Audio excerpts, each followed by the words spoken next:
Ladies and gentlemen, boys and girls, children of all ages, welcome to DJ Khaled with the opening remix of the themes. I put a little Tuesday night flight with a little Thursday night throwdown remix. Another one. Here we go, ladies and gentlemen, the Friday Eve special. Doing it how we always do it, talking about the people we always talk about. Because we know tomorrow morning at work, they're gonna come into the break room. Somebody's gonna be at the Keurig. Somebody's gonna be putting their lunch in the refrigerator. Somebody's gonna be stealing somebody's lunch from the refrigerator, and then somebody's gonna be cooking their breakfast. And all the time they're gonna be talking and mentioning stuff, and somebody's gonna run in. And that person's gonna ask them, did you see it? And someone gonna say yes, someone will be like, nah, I missed last night's show. And it's like, all right, cool. And then somebody new to the office, the new guy, he's gonna be like, what are y'all talking about? And they're gonna say, oh, and everybody's gonna do it all in unison. It's the Thursday night Throdow. Yeah, baby. Yeah. That's how we do it. That's how we start Thursday. Take you into Friday, getting your day, getting your evening going, getting your weekend started. And with that being said, I am tagged up tonight with the boss man. Boss man, how you feeling? How you doing? Talk to me, brother. Hey, man, after that intro, I'm feeling good, baby. I'm feeling good about this about Friday Junior. Yeah, baby. Now you can say Thursday now. You can say Thursday night throwdown now. Thursday night throwdown, man. I'm good. I'm good for the Thursday night throwdown. I'm ready to get this show started. I know we got some topics to talk about. So let's get it in, baby. All right. Where we starting at? Oh, we starting with today's breaking news. So today's breaking news is young man out of UNC, Mr. Caleb Wilson, is out with a broken hand. More than likely, if he has any kind of people in his corner, caretakers, he's not coming back unless it's a minor injury to his hand and it can get healed quickly. More than likely, he's gonna be out for the season. He did make a hint that on Twitter that he might be coming back. I don't know what he's coming back for. If you're a top 7 pick, possibly. You tell UNC has been real, and you start that clock to NBA free agency. Go ahead, man. What you think? Now, let me ask you this question: with the whole NIL thing changing the landscape, is it a rush to come out? Is he going to hurt himself coming back? Maybe he could be a top 3 pick. I mean, you're getting a little bit of change in your pocket. I mean, I understand you can hurt yourself coming back. He can hurt himself again and be out again, and then now is he injury prone and whatnot. But top 7, does that also depend on where the cards land, what teams may pick him? Does he go back to North Carolina depending on who's sitting there? I don't think he can do that. I think his option is just go now, because I think in this day and age, the longer you stay in college, the worse you get as a prospect. Like, I think your thing now in the NBA, and you hear the whole time they talk, is upside. Like, upside's the only word they know in the dictionary is upside and wingspan. Yep. And if you ever did a drinking game with upside and wingspan, you go to the hospital with alcohol poisoning. So that's why you don't do that. Oh my goodness. Yeah, hey, look, man. Top 10 usually come out. I just, look, get your money, young man. If that's what it is, that's what it is. But I know these kids, like, they're making good money. We know some of these teams are a death trap, depending on where you go, career ruining.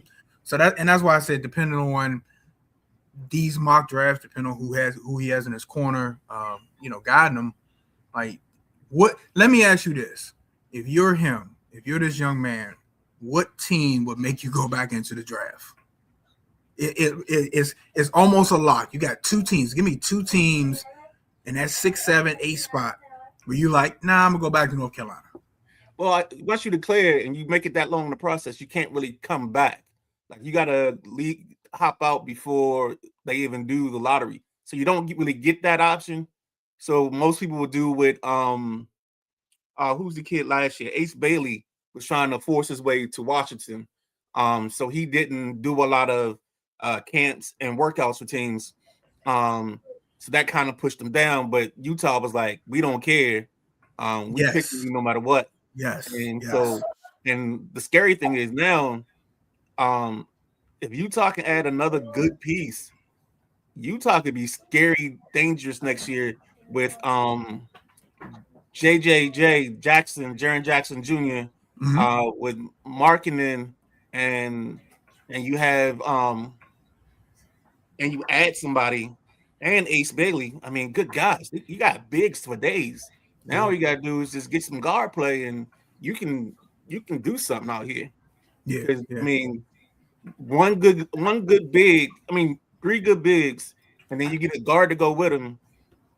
I'm not saying they're going to jump up the rankings and be, 4 seed, but they make it interesting in the in NBA in the West.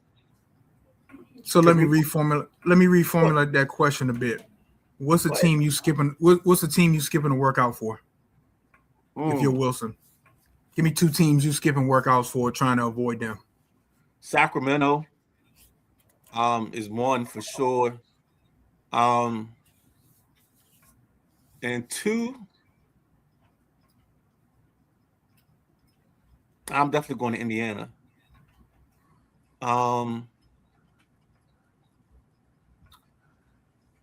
Gosh, who else is up in that mix? Washington? No, I'm going to Washington. Actually, no, I Atlanta? wouldn't come to Washington. I wouldn't Why want to come not? to Washington Why? because I think Washington has enough at Caleb Wilson's size. I think Washington has enough pieces that they will all be in a jumble. So I think this kid Will Riley, that they have on the bench, he's 6'10". He's out of Illinois. I think he's going to grow so much this season because he's going to get to play. Because they're tanking. He's going to get a bunch of minutes. In his last 3-game stretch, he averaged 20.5 points. The other night, he had a terrible showing, 1 for 12, but you can live with that because you see the kid's potential. Right. He gets an off season of being in the NBA gym and under an NBA workout program. I think he becomes just as dangerous. They got another kid, Kaishan George. I might be mixing up names on him, but Kaishan is my guy. He's been one of the guys I talked about last year on the show, and he's been doing big things. You get Sar with another season, and he gets a little bit stronger. I just think that team's going to fill out.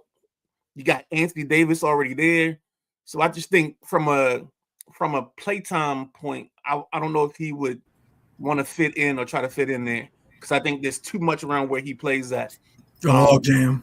Yeah, it's a log jam. I'd love to go to Atlanta because the kid with the last name Johnson, I think it's Jalen Johnson. He's a stud. He's like a 6'7" wing, does a little bit of everything. He can stuff the stat sheet. I like Atlanta's potential. So that's another thing that I definitely think I'd want to go to. Okay. Sounds good, man. Look, I know it's more than one way to skin a cat if you're trying to avoid some teams, but you can't look top 7. You're not. It ain't every day you a top 7 pick, top 10 pick, lottery pick in the NBA. So I can understand that move, and I guess this is the new era of college ball, man. I still can't wrap my hands around it because like 10 years ago, you see him next season. Yeah.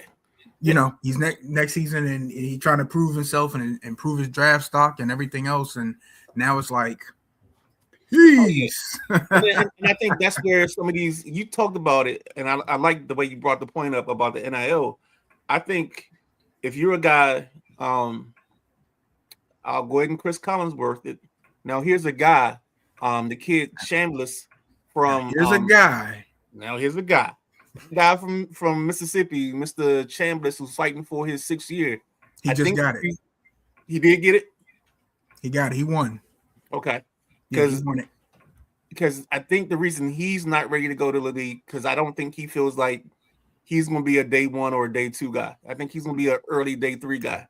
Really? After the college playoff he put up, you really think he at least a day 2 guy? I think he's a day 3 guy. I think he's a third or fourth rounder. I think he has the ability, but I think what's going to hurt him is his height. And I think that doesn't hurt a lot of people, but it's going to hurt him in this case. And then I don't know. I think he has good arm strength. but I just think he's going to be a guy that he may not work out well or something like that. It's something. There's something holding him to Mississippi. I don't know what it is. Because personally, here's the difference, and this is where I'm almost contradicting myself. Because personally, I would go if I was him for the reasons you said. Like I think he had a great playoff and everything. Against great competition, like A plus level competition. He made some really good throws. So I thought that would increase his draft stock if anything, Well, maybe he's sitting on an NIL for 10 mil that we don't know about, or 12 mil, especially with the kid from Oregon going back. Yes, that's the other reason. Like, hey man, maybe because now teams was looking at him, and now he's going back. Like, hey, maybe this might be my where I fit in at. You know what I'm saying? And next year's stacked. You got so many guys that can potentially come out.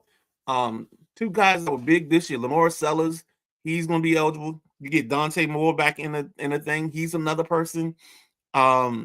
Maybe Arch Manning comes out, depending on how he plays. Like, I think next year could be a year where maybe we get 4 or 5 quarterbacks in the first round based off of that. But it's gonna be interesting, man, how that all plays out in the long run. Anything you want to hit next?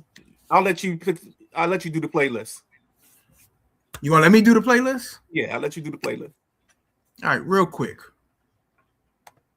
Talk to me about Big Ten basketball. Hey man, they balling. Right now, they've got Purdue, Nebraska, Michigan, Illinois. They're like 5 or 6 teams for this conference alone, just in the top 25, which is crazy. And there's like 4 of them, I think, in the top 10. So that's the crazy part, is they're so top heavy. They could potentially pull a Big East where they had 3 of the 4 Final Four teams. I think the Big Ten could represent 3 or 4 of the spots in the Final Four this year. So is Big Ten basketball the equivalent to what SEC football was a couple of years back? I'm glad you said a couple of years back, because I think Big Ten basketball and Big Ten football have taken over the ranks. The last 3 champions you've gotten in football are from the Big Ten. Absolutely. So I think the Big Ten is just rising, period, because of just the overall depth. And then the only problem they have sometimes is their lower tier teams will get kicked out. I was just about to say that. Yep. I was just about to say they're so top heavy, you forget that Maryland, right, and I'm trying to think of the bottom feeders. Maryland, UCLA. I mean USC. I'm curious about. No, that's a team I'm curious about. Because they got to get used to arenas, and I think arenas makes them a whole different team than the team they started out the year as. And if he can get right, I mean, he's already getting right, but he's a dangerous boy, man. Yeah, he needs some time.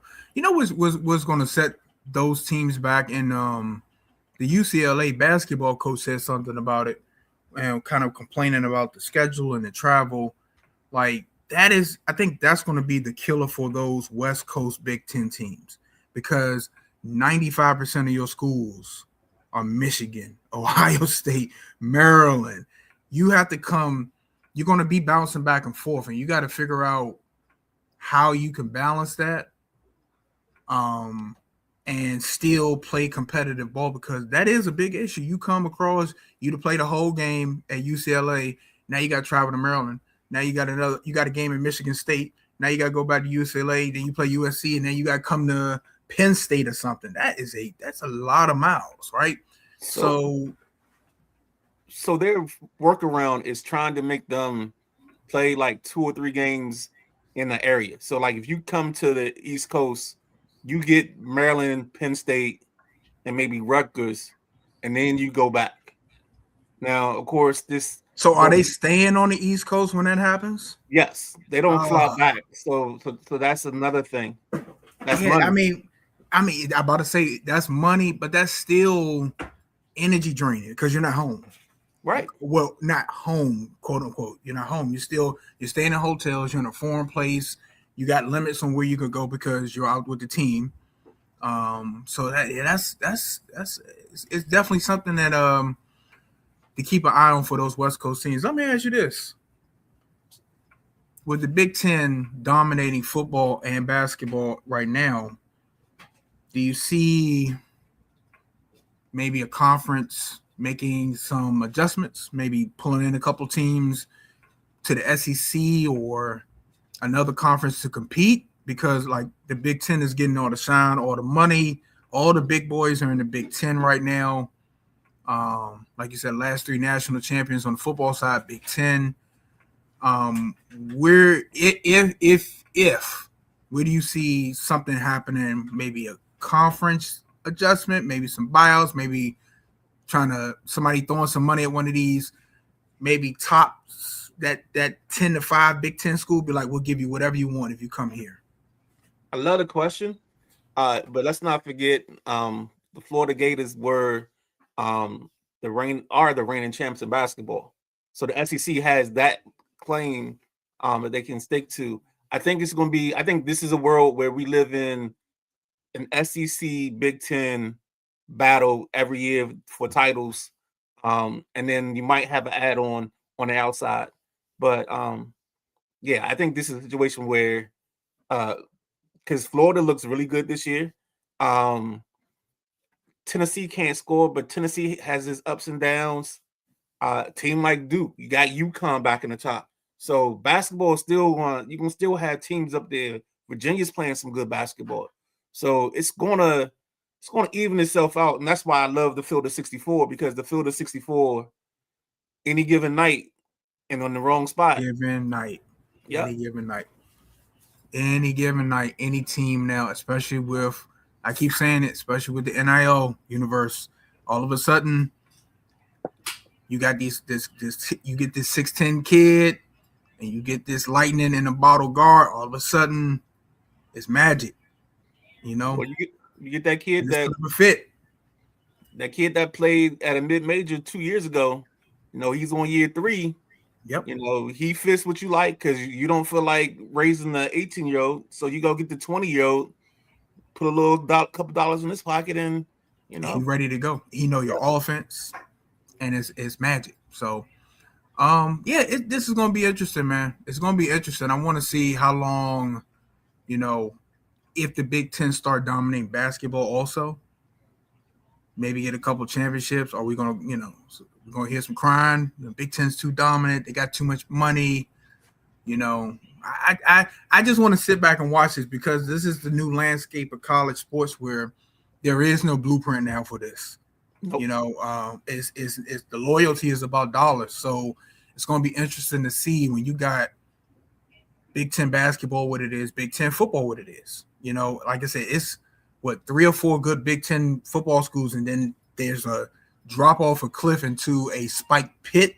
And when you hit the spike pit, when you hit the spikes, it tortures you, and then it pours acid on you. That's how bad the drop off is in Big Ten football. So we'll see how that goes. Yeah, it's gonna be interesting because I don't know what Michigan or Michigan State's going to be. You know what Indiana's going to be. You know what? God, I just said that out of my mouth. You know what Indiana's going to be. You know what Indiana, one of the most until last year, the losingest program. And they win a national championship. Man, and that's a whole nother conversation because Signetti just laid a blueprint, and that's going to bring the leash back for coaches even more, because if he could do it in 2 years, why can't you do it? Hey, go ahead and write that down, and we'll do that for one of our Thursday topics, man. Got you. I got you. Moving right along. I'm trying to think. Let's go here because one's got a cloud over it, and one you're walking out of the cloud into sunshine. So let's go with the one with the cloud over it. The NBA All-Star Game. Okay. What do you want to start with this? Go ahead. I don't even know where to start. Okay, first of all, for the good people that don't know, give them a snapshot of what the NBA All-Star format is for this coming All-Star. All right, so here's the breakdown. There's 3 teams, 2 U.S. and 1 World team. They'll play 4 games. Now, the 4 games represent the 4 quarters. It's going to be 12 minutes each. So each quarter, 2 teams will play in a round robin style tournament. In the 4th quarter, that's going to be game 4. That'll be the championship game. The top 2 teams from the round robin meet in game 4. I would love to see everybody go 1-1. Just to make it, yeah, that would make it beautiful. But because I wonder what the tiebreakers are. It's probably point score, but I'll leave that sinister thought to everything else. And there's 24 All-Stars, 12 from each conference, and they didn't make it position specific. So you get a little bit of everything because we kind of play positionless basketball now. So that's the format for this Sunday.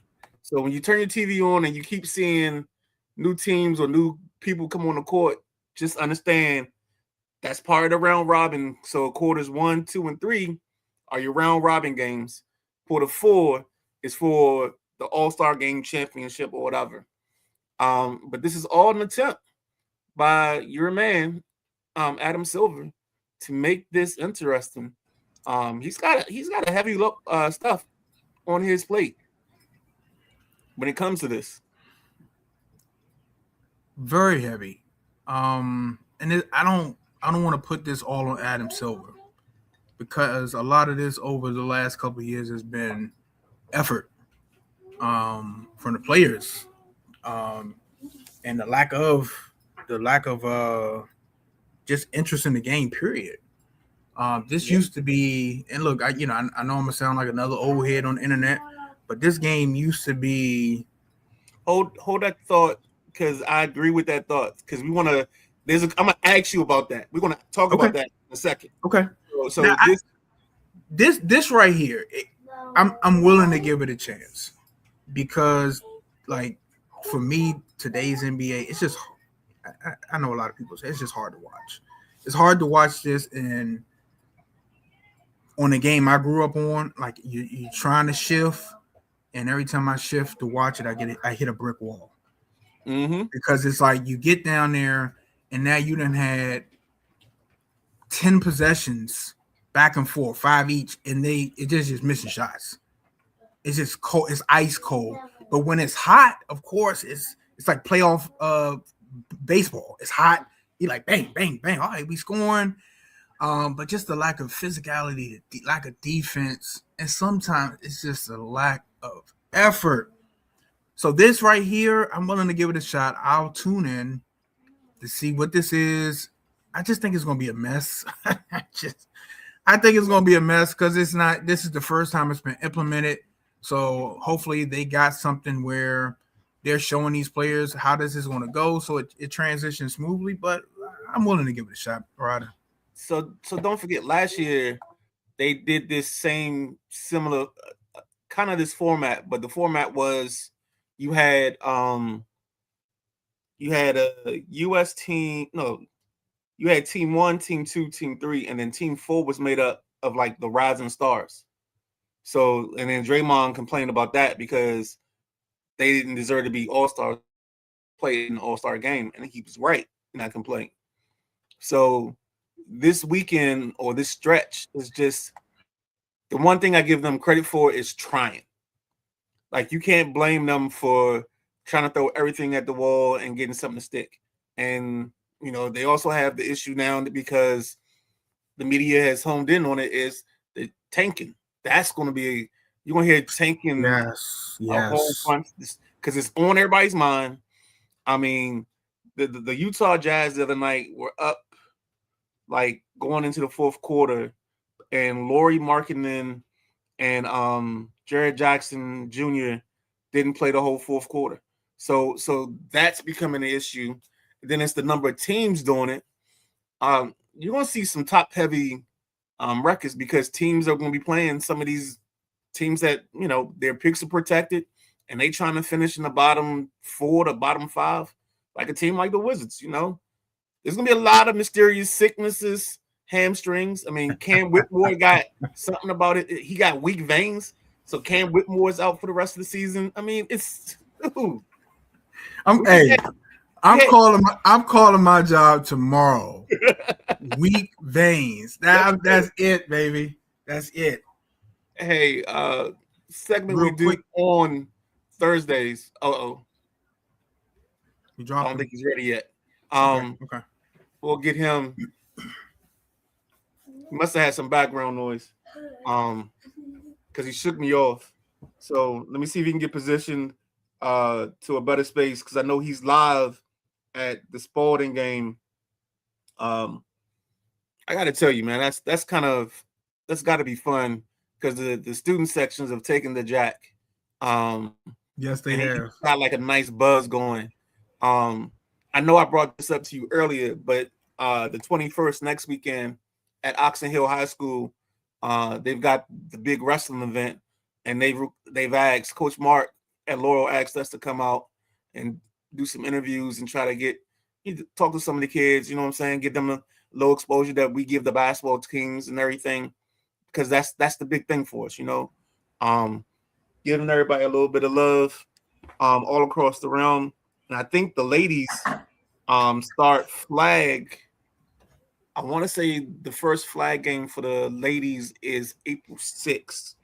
Okay. I saw the poster, but maybe we can try to get to that. The only problem with them is they start their games like at 3 or 4 because they try to get them in and out. Okay. Location, but yeah, it was crazy, man. I'm gonna reach out to Jack real quick, but so let's go ahead and finish this NBA conversation. And let's get to what you was about to answer. Let's talk about that part because this is. I'm just going off the old school. Like you knew what the NBA All-Star Game was. They didn't have to reinvent the wheel because the players knew how to serve you that 8-course meal, right? You get the festivities, and I think I know social media has watered it down over the years because they get so much exposure. You see your favorite player, you following them now. You didn't get that in the 80s and the 90s and early 2000s. You didn't follow your favorite players. You didn't see their updates on their life and them walking into the arena. You saw that pregame when you was watching the actual All-Star game, but it's just so much exposure now. But those guys knew how to keep the game interesting, keep it fun in the first and second quarter, and then you start to begin the third quarter, you start seeing it tighten up a little bit, just a little bit, tighten up a little bit, and then fourth quarter it was, I don't know you no more, you're my enemy, and we're gonna try to win this game. And that's what we got used to over the years. We got used to getting that mix of seeing them dap each other up and laugh, and you seeing Magic and Jordan and Pippen and Barkley and Olajuwon and Robinson, and then you see Duncan, Garnett. They hated each other when you saw the Timberwolves and the Spurs play, but when they were on the same court and the same, they're dapping up, and Shaq and Kobe, and then you get those years where you got Rip, you got the Pistons, you got Big Ben, Chauncey, Richard Hamilton, but those, up until a certain point, they all played. That was the way the All-Star game was played. And then you just get to a point now where everybody's resting, and you even got some of the old players talking about it. Like, this isn't how we did this. Y'all take 82 games, y'all a good season for y'all playing 45. Right. It's crazy. So, hey, Jack, can you hear us, Jack? Yes, I can. Can you hear me? Yes, now, sir, Jack. I had to mute you because I didn't know if you had kids all around you yelling, "Gentleman Jack." It was crazy. I'm outside in the foyer. It might sound echoey where I'm at, but it was the quietest place I could find. Uh, this is definitely game of the week, no doubt, man. Parking was unreal. They got cars all over the place, up on snowbanks, up on the sidewalks. There's a lot of people here. And I'm over at St. Francis Academy in Baltimore, Maryland. St. Francis versus Archbishop Spalding. I believe it's number two versus number 11 in the state. I heard some news today. Coach Glick and his Meade Mustangs took their first loss last night to Severna Park. I knew that was going to be a good one, and Coach did too. Coach says them two are probably going to play in a championship, but this right here, this is D1 ball I'm watching out here. Both teams got at least four D1 players at least. So it's been nice so far. They just started the second half. Halftime score was St. Francis 41, Spalding 33. Spalding ended on a little bit of a run to cut a double digit deficit down to single digits. So we'll see if Coach Pratt made some adjustments at halftime and what the Spalding Cavaliers can do to try to get back in this ball game. Any All right, questions, fellas?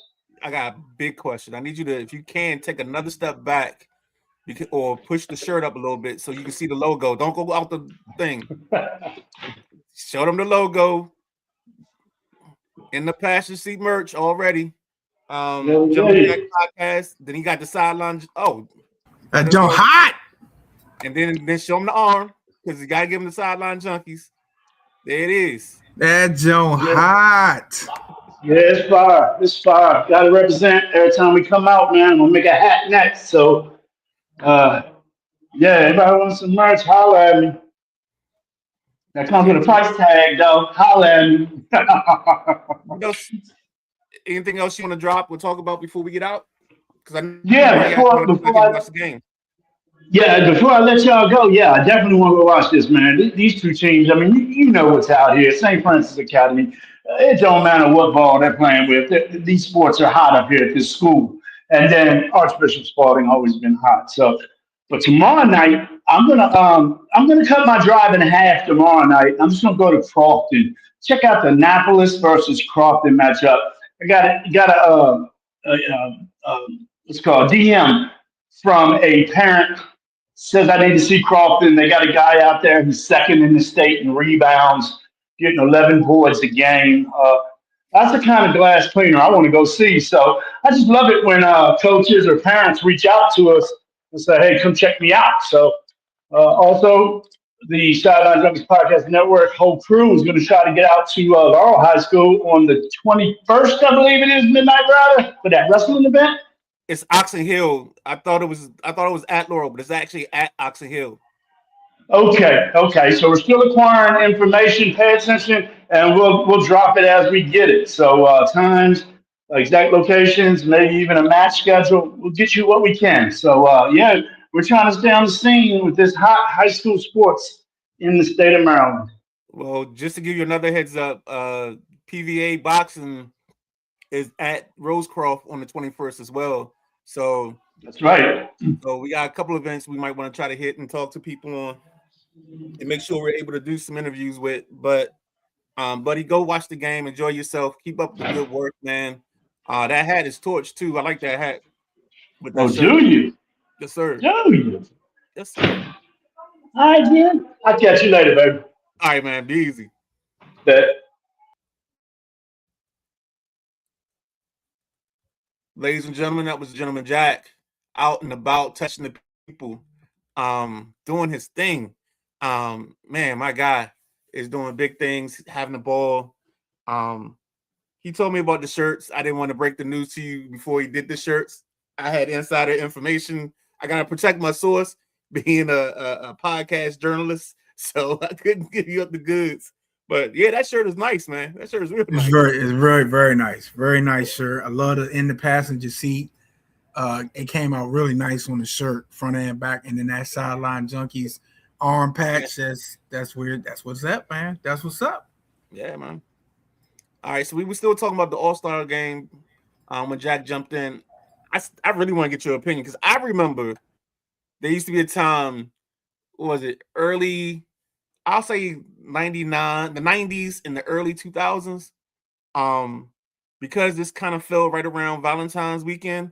Like I used to have we used to work in your date around the NBA All-Star game. Like you take her out Friday night, but Saturday night you gotta be watching the events because you gotta see the dunk contest and all that stuff.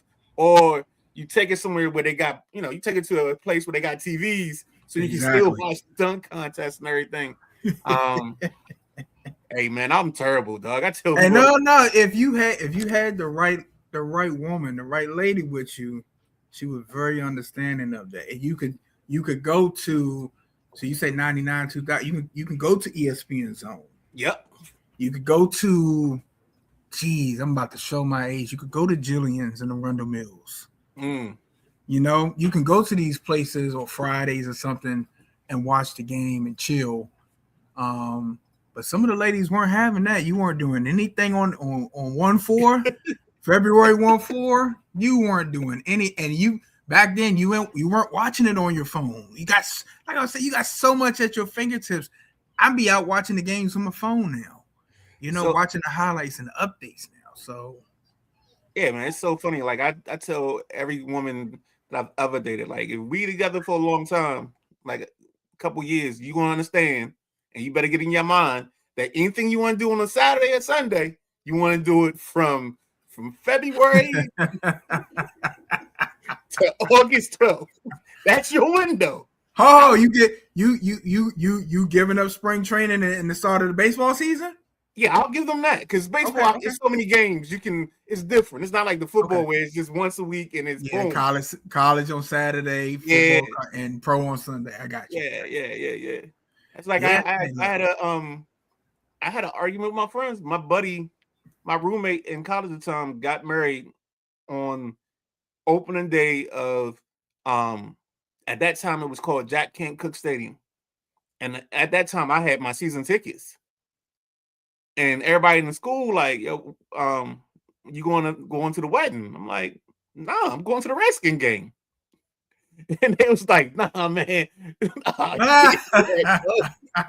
Like, look, man, it's not my fault. He's going to get married on a Sunday, man. On opening day on a Sunday. It's the first game at FedEx, and I got to miss it for a wedding. Nah, a wedding? I did miss it, but I'm gonna tell you right now, B. I was at my car listening to the radio so many times. They be like, where'd Ben go? I'd be at my car with the radio on, listening to the game. Oh man, that's another great topic too. Yeah, but no, them events planned around Sunday football, man, that is the worst, absolute the worst, man.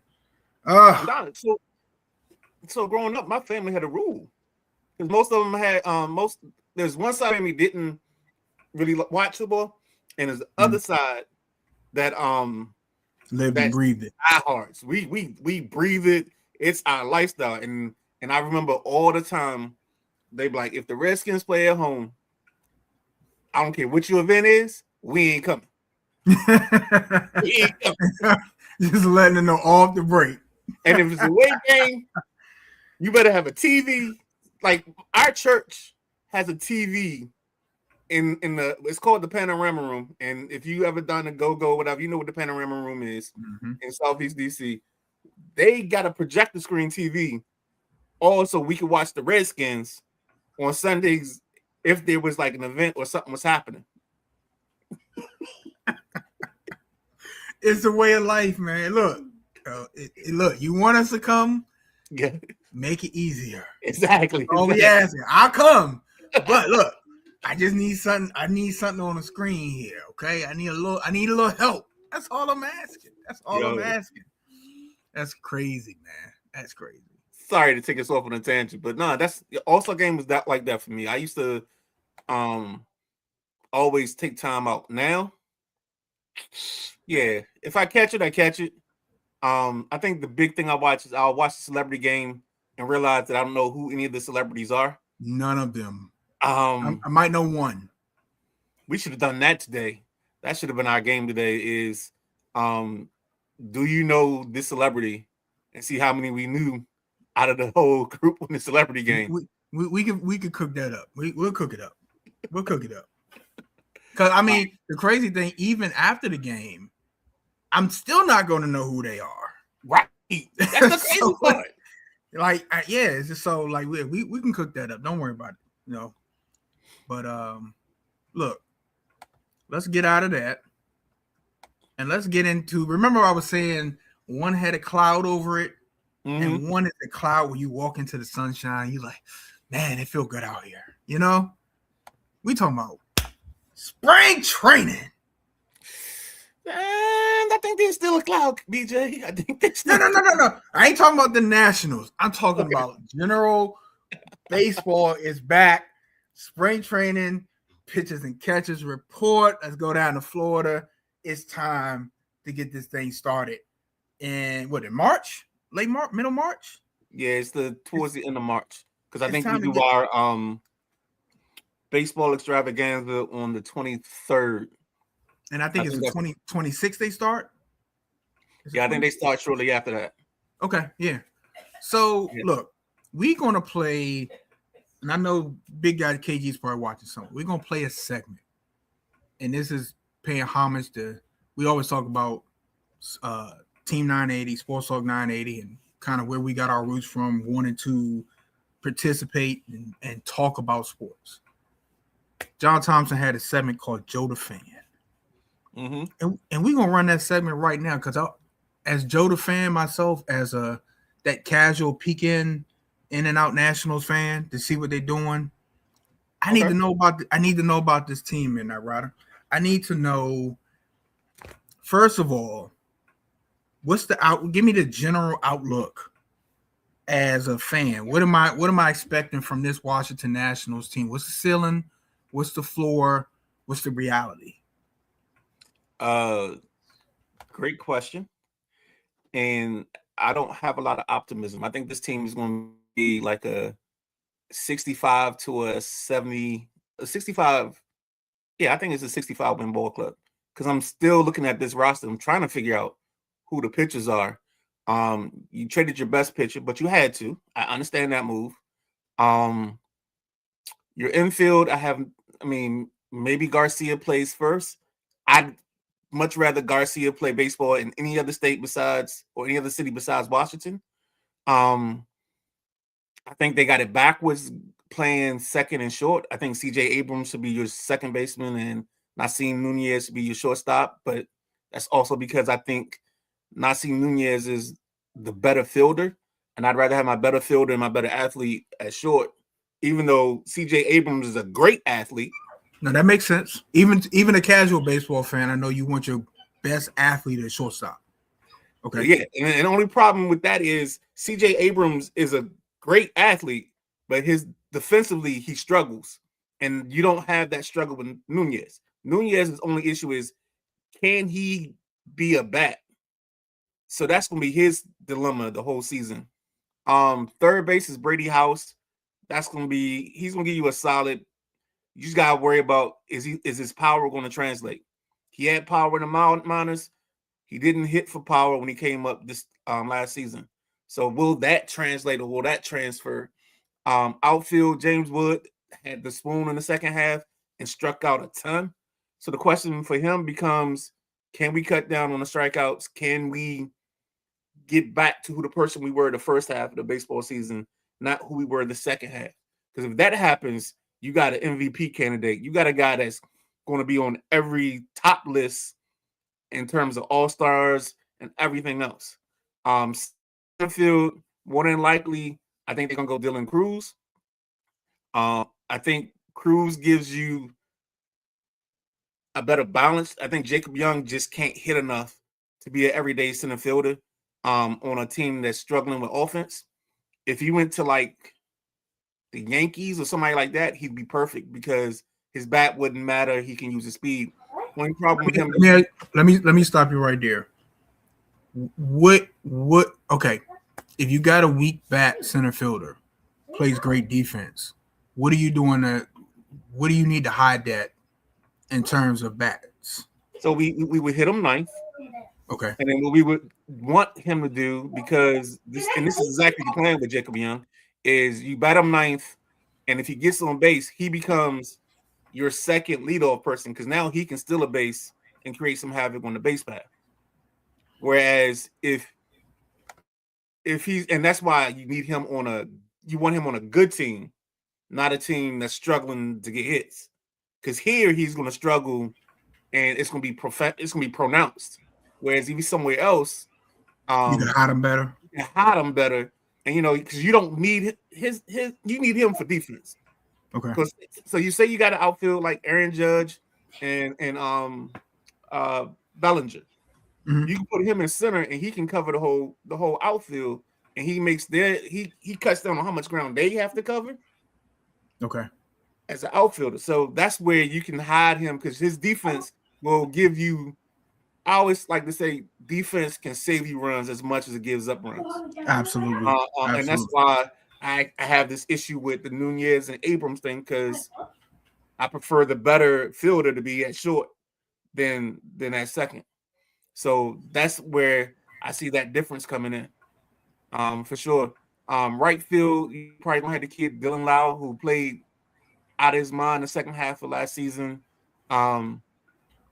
Contact hitter, can spray the baseball all around the field. Got a little excitement, got a little juice to him. I wonder where he's going to hit, but I mean, offensively, this team could be good. And I say that with a high pitched voice because they could, but it's a chance. It's going to take a lot. Pitching wise, yeah, I think every day, the manager's going to go to the stadium and break out his rosary and just pray for something. They just signed Mike Nicholas, and the reason they signed him is because they need somebody that's going to definitely eat up some innings. He's like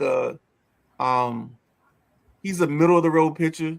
He's going to basically give you 170 to 190 innings pitched. Okay. So he'll save your bullpen on certain nights, because you have so many young guys that are so up and down, that you need somebody to kind of stabilize you during the week, so you don't tire out your bullpen arms. So I think you just answered one of my questions I was going to shoot to you. So we're saying, are you saying that the pitching is the worst part of this team? Is it pitching? Is it going to be the manager? Is it going to be? Is that the worst part of this team? Pitching? I think the pitching is going to be questionable, and I think if they get, how do I want to say this? They're starting a new some new training techniques this year with this group, because this group is all about development. So if something catches and we get advancement from guys that have shown flash, we get some form of consistency from them, they could exceed expectations. The problem is I just don't know who those people are that's going to help them exceed expectations. You get Josiah Grayback, who 2 years ago was an all-star. Now, after arm surgery, you got to figure out who you want to be. You got Cade Cavalli, who's back, who just pitched, I think, 17 or 20 games last season, showed flashes. He's probably got the best stuff of the pitchers.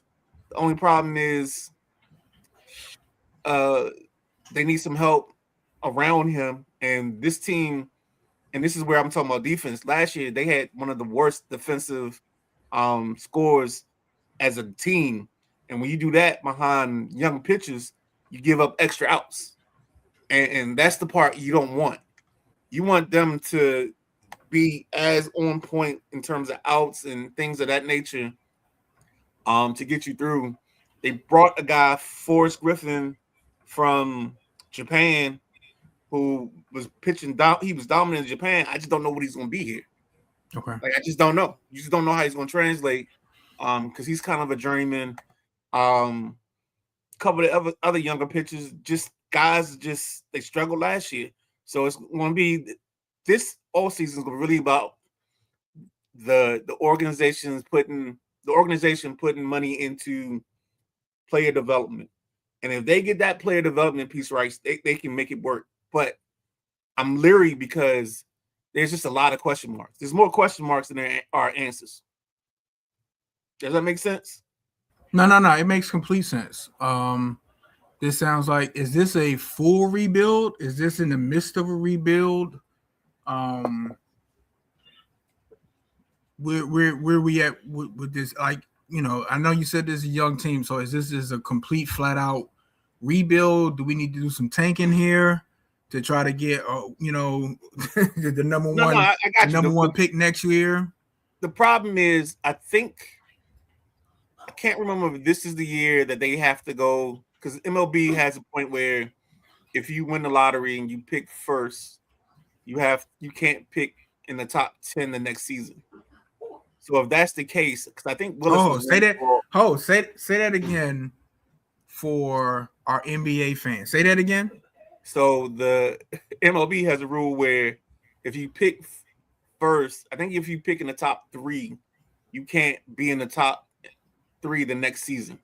Like you have to pick, even if your record determines you're in the top. No matter what your record is, because baseball has a lottery now. So their lottery, they basically decide who the first 3 picks are or who the top picks are, and then after the top picks are in place, if you were in the top 3 the season before, they automatically just move you to the back and just move everybody up. You're gonna say that for another show. Okay. We're gonna say that for another show. But that's interesting. I did not know that about baseball. One more question on the Nationals. You did a fantastic job. I'm gonna challenge you all season because I've always been a casual baseball fan. I love playoff baseball. I can sit a foot away from the screen on playoff baseball and playoff hockey. I love it. I want to go to a Nationals game. What jersey am I buying? I mean, see, that's a hard question to ask a person like me because I got a 10 with Conti on the back that I can wear now because I lost a little bit of weight. So I'd rock my 10 Conti if I was me. I think the jersey you get as a Nats fan is James Wood. I think you get a James Wood jersey. Okay. Because he's the future. I would love to say CJ Abram, but I think CJ Abram may be on borrowed time because he's had the ability to start seasons off excellent and then just not be able to get his stuff together after the second half of the season. So you get 2 types of players. You get a guy that's plus offensively, okay defense, and then second half you get a guy that's bad offensively and okay defense. So I think that's the thing that you got to worry about. And that's why I'm more hell-bent on Nunez, because I think Nunez is an all-star shortstop. And I think he's an all-star second baseman because he can just field the ball. He can get to everything. He's got plus speed. And when I say plus, that means there's a scale of, average, good, and plus. Well, he's in the plus. He's in the elite category when it comes to speed. 10-4. I know we're running close on time, and I'll let you pick because one topic can probably get us out of here on time, and that's the ice. And the other topic, we're talking about draft needs. It's going to take a little bit longer. It's going to take probably 10 minutes versus 5 minutes. I'm going to let the midnight rider decide. No, that's because this is actually easier than you think because we're a sports show, so we come here to report the news. News is a men's Olympic hockey, right? USA won their matchup today, 5-1 over Latvia. Canada beat Czechia 5-0. I forgot to put the 0 on the screen. All that just says is we already knew that USA and Canada were probably 2 of the best teams in this field. So they just confirmed what everybody was thinking.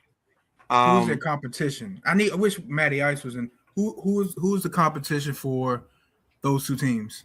Who's if they're 1 and 2 or they're the expected gold medal game, who can throw a wrinkle in that? you got teams like Sweden, Finland that can give them problems.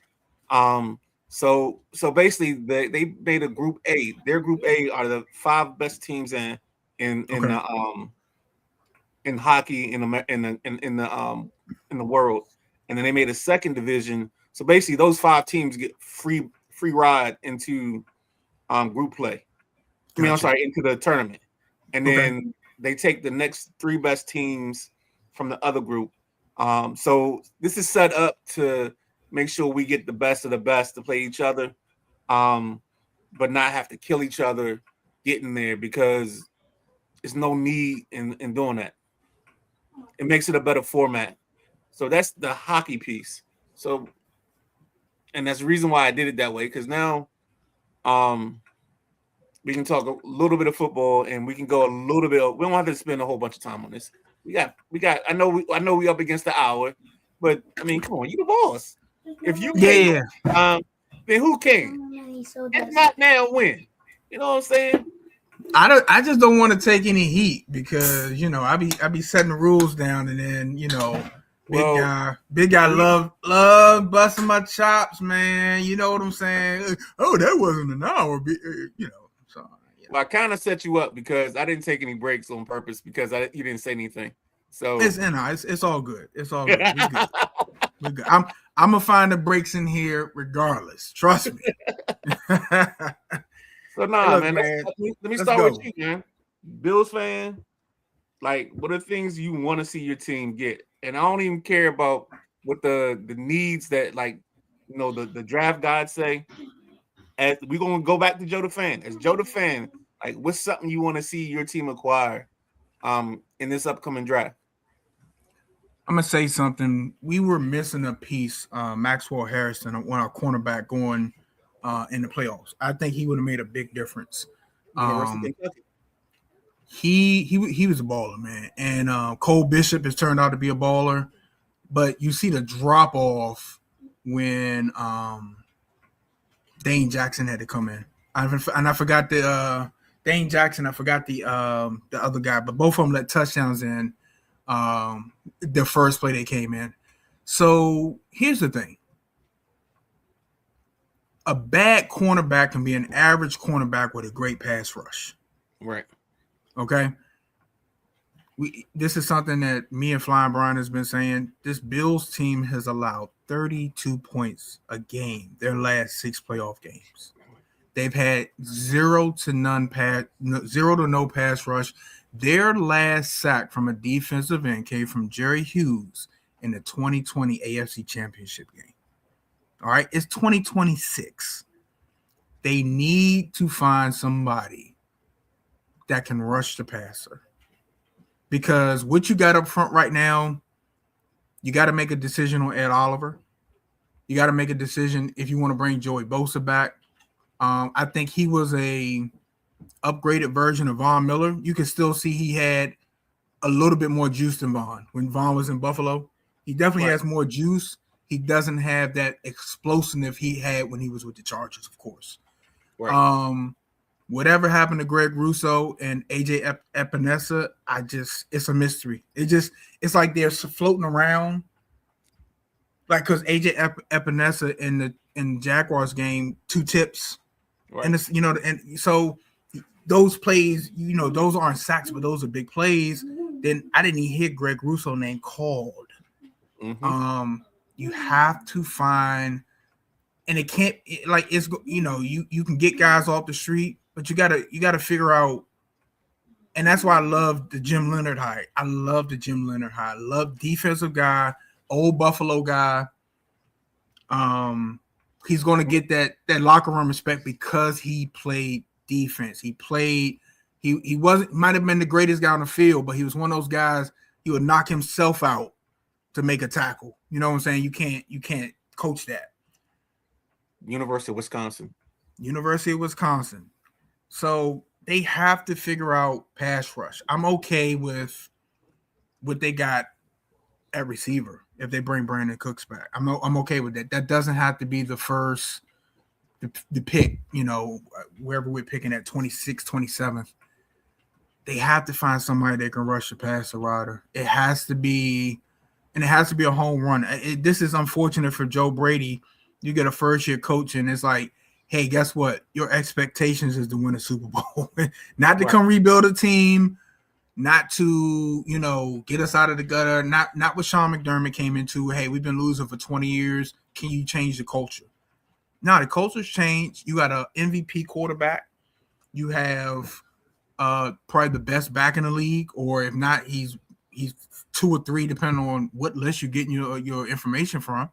Hey, go win a Super Bowl. But by the way, you probably got one of the worst playoff defenses ever. And I personally think it's scheme. A lot of it's scheme. A lot of it's the lack of aggression sometimes. But that's odd because he's a Jim Johnson disciple, so you would think he'd be more aggressive. Maybe he doesn't trust his corners enough, or something like that. I think what Sean McDermott was saying on what they said that meeting was, where he didn't have the pieces. I think me personally, if you've been listening to the show, Sean McDermott's gone 2 years later or 3 years later. He should have been gone in the 13-second game. And that's no slight to Sean McDermott. He came in here, he turned the franchise around that was in the dumps, that was getting their asses kicked by New England yearly, that was picking 7th, 8th, 9th, 10th in the draft and not getting what they needed to get. They needed that top 3 pick to get that game-changing quarterback. Even with Josh Allen, I think that was that the 8th or the 9th pick? So, they were still down there. They could never lose enough games to get the franchise-changing quarterback, and that hurt the franchise for a long time.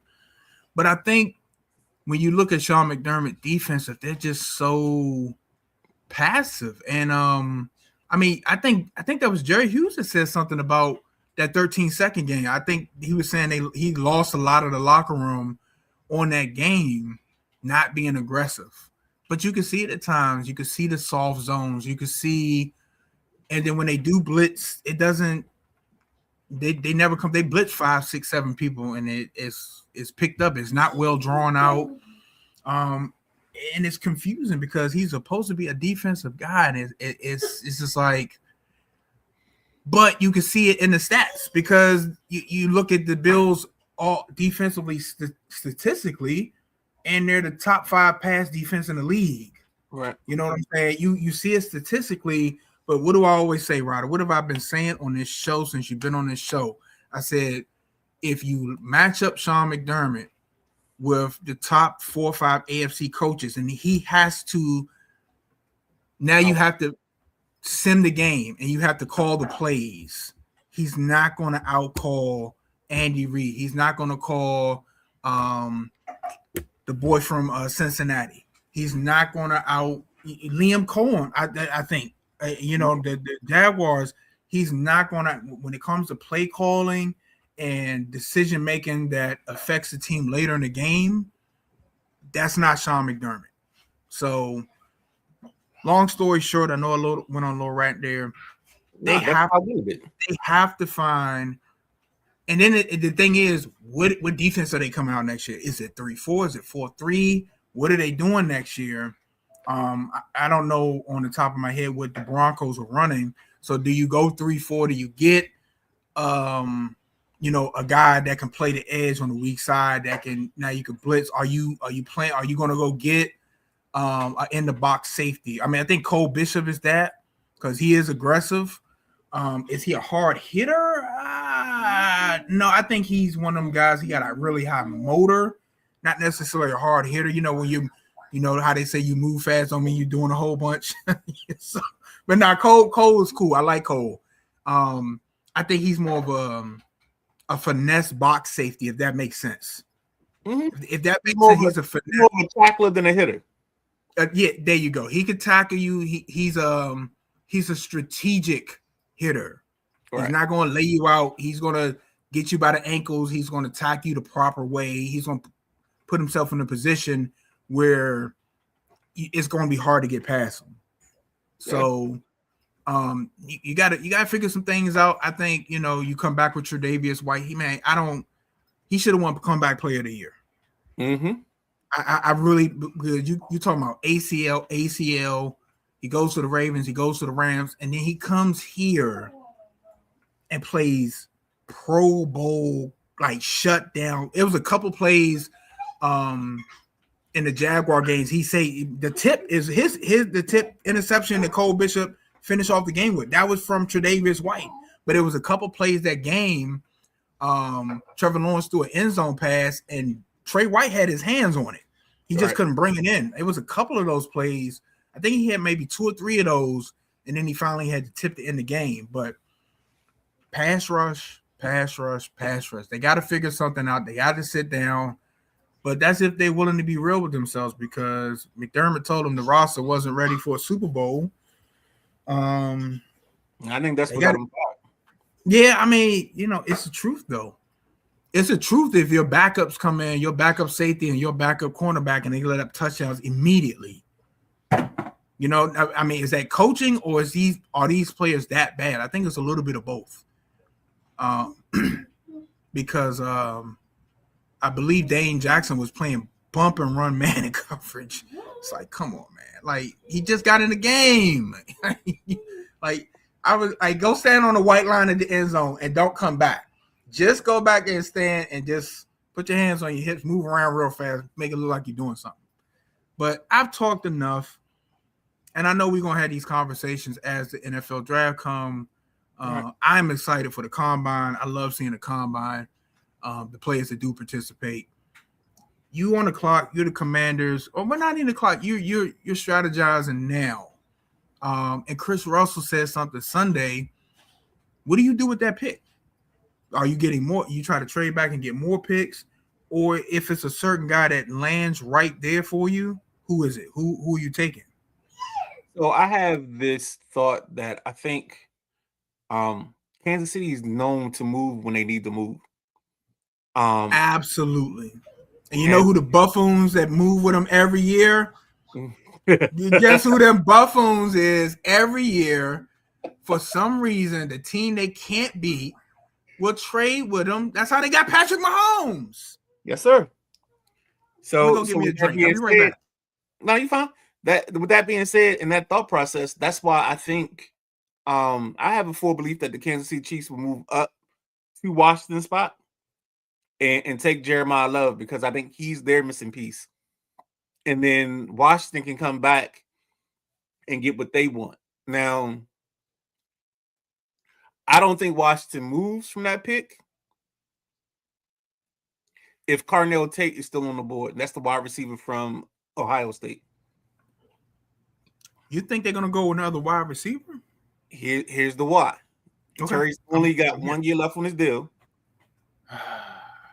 So then you got to figure that piece out. The other thing is, I think if you do your due diligence on the defensive side in free agency, you free yourself up to take the best talent, best player available.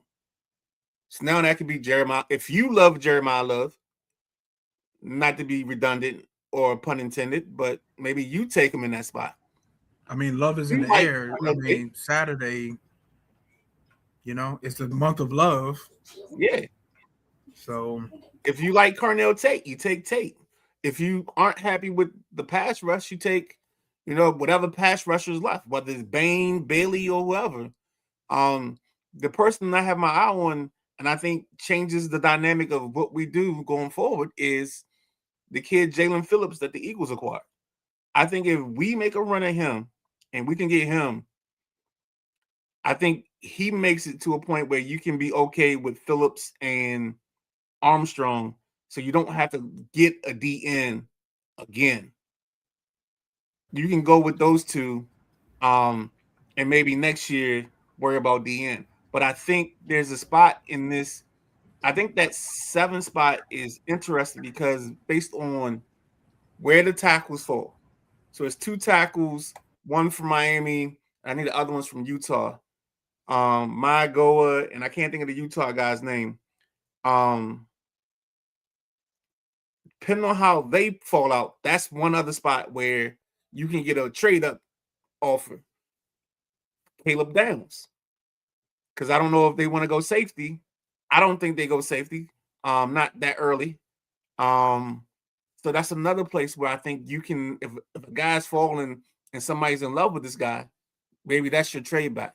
Like you want position players that other teams desire to be in that spot so you can move back.